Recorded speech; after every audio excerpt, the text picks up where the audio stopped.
The world was a humongous mess. Famine, disease, and sin caused distress. People failed to find the means of redress. Divine intervention, their only hope of success. The Romans bowed down, all hail to Caesar. Philosophers scoff, saying God isn't real. Israelites continued to pray with great zeal, confident that Yahweh would stick to his deal. The deal was made long, long ago, but somehow Israel kept wandering away. Communion with God had been totally cut, and always the weak and oppressed had to pay.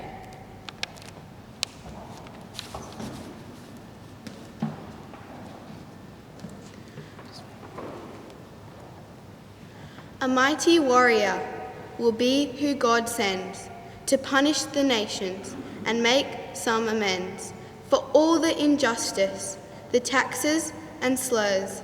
He'll free our land from this terrible curse. He'll descend from a cloud, a sword in his hand, enemy armies to obey his command. Surely the world will be totally wowed.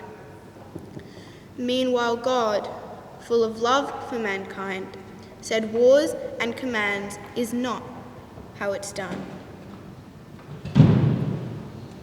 The plan in his mind was to send his own son.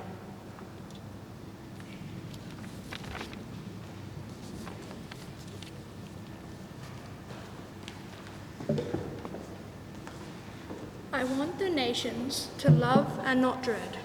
Mary, be not afraid, God's messenger said. I'll need some help with my plan for salvation. Will you help redeem not just the Jews but all the nations? To reveal my true self to all of humankind, neither capricious curmudgeon nor distant unknown. Will you bear me a son, fully divine and all human, the chosen one? How can this be? I'm not even married. And giving birth to a child is an impossible deed. God can do all things, Mary, if you just say yes. God's work is not harmful. It is always to bless.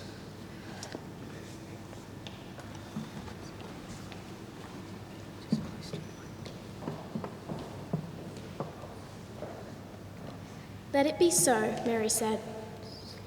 I am brave and I am faithful, despite all the neighbours will say I'm disgraceful. Mary's fiancé got a bit of a fright. A message from God soon put things to right. Mary and Joseph went to Bethlehem, but found no room at the inn. A star in the sky, the only promising sign that in a stable that night, God's plan would begin. Mary's boy child was laid in a trough. A king in a barn, that's something to scoff. Undisturbed in palaces, worldly kings slept. Meanwhile, all of these things in her heart Mary kept. Out in the field, some men watching sheep saw angels appear with good news from above. God's kingdom has come to the lowly and meek, a reign not of iron, but born only of love.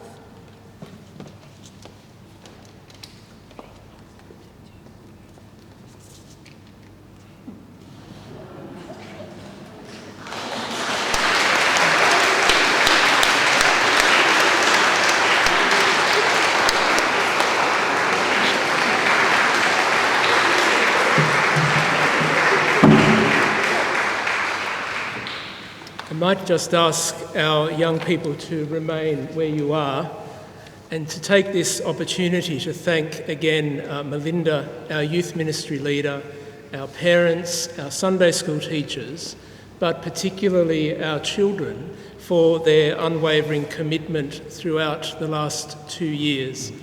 One of my abiding memories of the pandemic will always be that early in 2020, when things were really spinning out of control in places like Italy and America, we had people in Italy and America joining our Sunday school, and we had people downloading the materials that Melinda was supplying.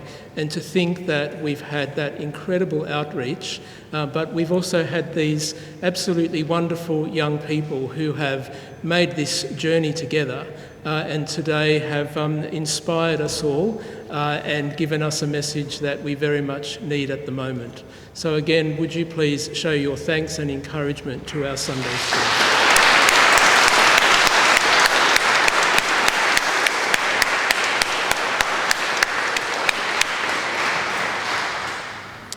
I thought I got to wear some pretty impressive costumes up here, but nothing compared with some of what we've seen today. Would you please stand for the final blessing?